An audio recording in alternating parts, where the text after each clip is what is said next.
and welcome to Carcassonne Online.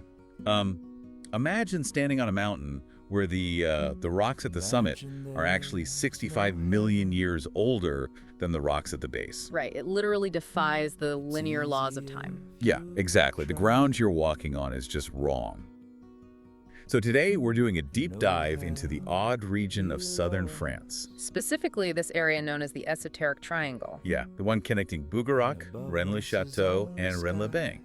And our mission today is really to figure out how a deeply bizarre physical landscape actually gives birth to centuries of human myth. Because it really does go from, ancient Celtic gods all the way to modern doomsday cults. It does. And I guess that highlights the tension between nature and human imagination. Well, yeah, when the environment breaks its own rules, we tend to invent stories to fill that void. Right, so let's start with that rule-breaking landscape, specifically the Pech de Bougarac. I was looking at the geology here, and it is a literal inverted mountain. Which is just, it's hard to wrap your head around. It really is. The limestone at the peak is 135 million years old, but it rests on this foundation that is only 70 million years old. Yeah, the older rock is just sitting right on top. It's like someone purely shuffled a deck of cards, right? Like all the oldest cards somehow ended up stacked directly on top of the new ones. That's a great way to put it, yeah. So is that physical, wrongness the root cause of all the weird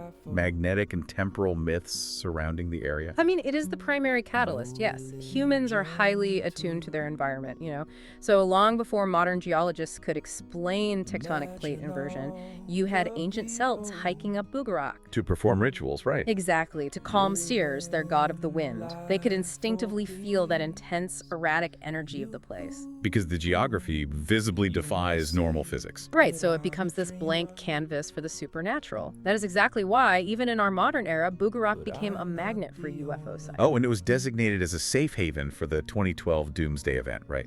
Yes, exactly. It's just strange to see how human history naturally layered itself over that kind of terrain.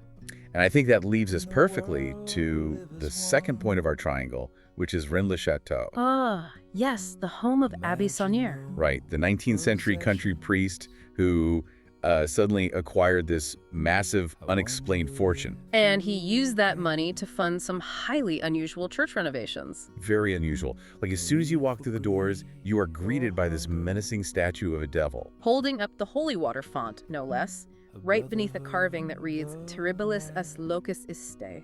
Which translates to, this place is terrible, which is not exactly welcoming for a church.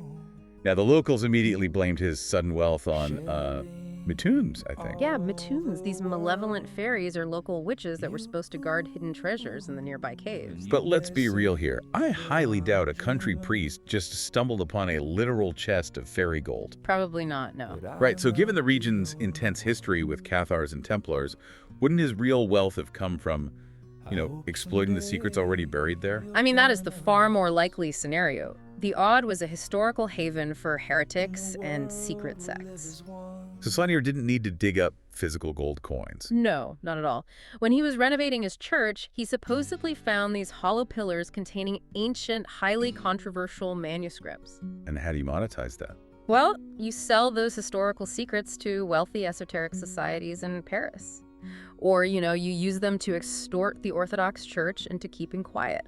So he basically mined the rich, pre-existing local lore for personal profit. Exactly. Which brings up the third point in this triangle, Rennes-le-Bain. Yeah, famous for its healing thermal waters. Yeah. So we've got inverted mountains, demonic statues, and hidden manuscripts. But I keep coming back to a sort of chicken and egg question. Okay, what's that? Does the landscape create the myth, or do spiritual seekers just project their own myths onto the landscape? Well, the local history actually answers that through Pierre-Jean Fabre, a 17th century alchemist from the area. Oh, okay. And for thinkers like him, alchemy wasn't really about the chemistry of turning physical lead into gold. Right. It was more of a metaphor for the spiritual transmutation of the self. So the terrain acts as the crucible. I see. So the extreme geography, the jarring inverted peaks combined with the soothing thermal waters of Rennes-le-Bain. Exactly. It provides the intense physical contrast required to spark psychological change. People bring their internal desire for transformation, but the physical geography provides the necessary friction to make it happen. It really makes you look at your own surroundings differently.